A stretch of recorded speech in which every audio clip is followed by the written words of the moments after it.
y los ministros.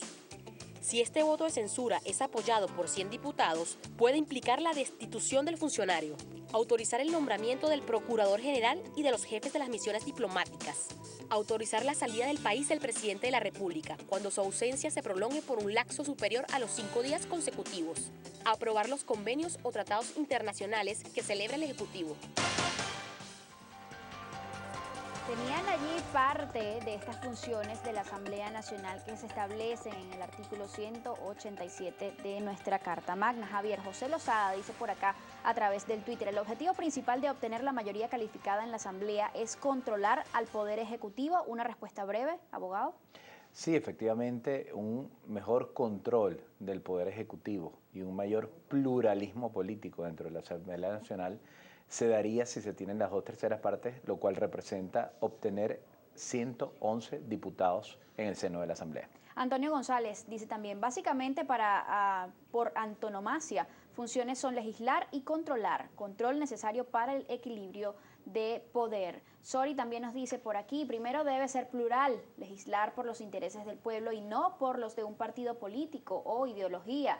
Norberto Antonio también dice por aquí, es necesario una Asamblea Nacional con tendencia opuesta a la existente. Esta se ha burlado del pueblo, la mayoría no respeta la minoría.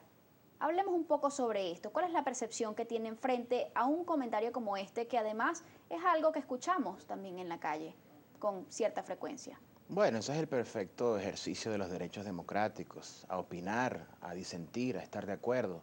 Estamos en un país democrático, polarizado, en un año electoral, donde hay hipótesis de diferentes sectores frente a lo que serían niveles de democracia. Algunos consideramos que hay una democracia en pleno funcionamiento, otros consideran que hay de alguna forma un ejercicio excesivo del poder.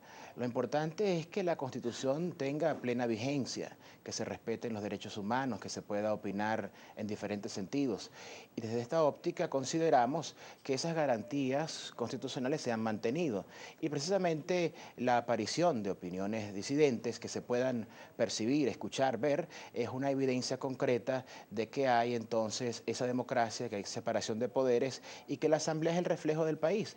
Por eso es importante que haya una Asamblea con representación de la oposición, representación del chavismo y cualquier otro sector que forme parte de nuestra vida política nacional. Es evidente, un poco ya para concluir este punto y conocer su opinión, abogado, es evidente en todo caso la independencia en las decisiones en la Asamblea Nacional. Muchas veces hemos notado con mucha preocupación que la Asamblea Nacional pareciera seguir más las instrucciones del Poder Ejecutivo que los intereses del pueblo, más las instrucciones de un interés político partidista del PSV que los intereses del pueblo.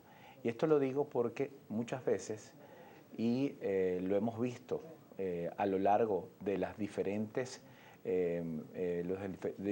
periodos que ha tenido la Asamblea Nacional ha declinado su función legislativa, se la ha delegado al presidente de la República a través de diversas leyes habilitantes y de alguna manera ha renunciado a su función principal, que es la de legislar.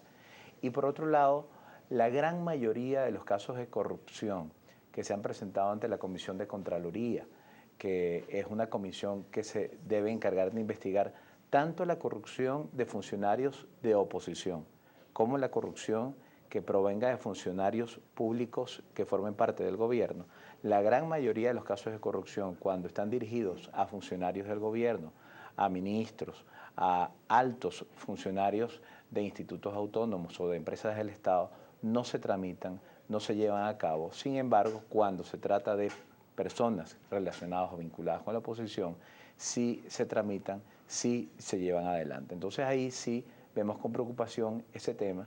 Yo creo que uno de los grandes retos de la nueva Asamblea Nacional, ahora después del 6 de diciembre y una vez juramentada en el mes de enero, es precisamente reactivar su función, tanto legislativa, asumiendo la responsabilidad directa de dictar las leyes, como su función contralora. Aprovechando que tocamos ese punto de la función contralora, ¿cuál es el alcance, abogado, que tiene esa función en la Asamblea Nacional o por parte de la Asamblea Nacional? ¿Qué puede hacer la Asamblea Nacional en el marco de su trabajo de Contraloría? Bueno, existe un principio constitucional de legalidad, que el funcionario público pueda hacer todo aquello que la ley le permita. En este sentido, la Constitución y las leyes en la materia facultan a la Asamblea para vigilar el ejercicio del poder público en todas sus ramas. Creemos firmemente que esa ha sido la actividad de la Asamblea Nacional, supervisando el desempeño de los funcionarios públicos en las distintas ramas del poder.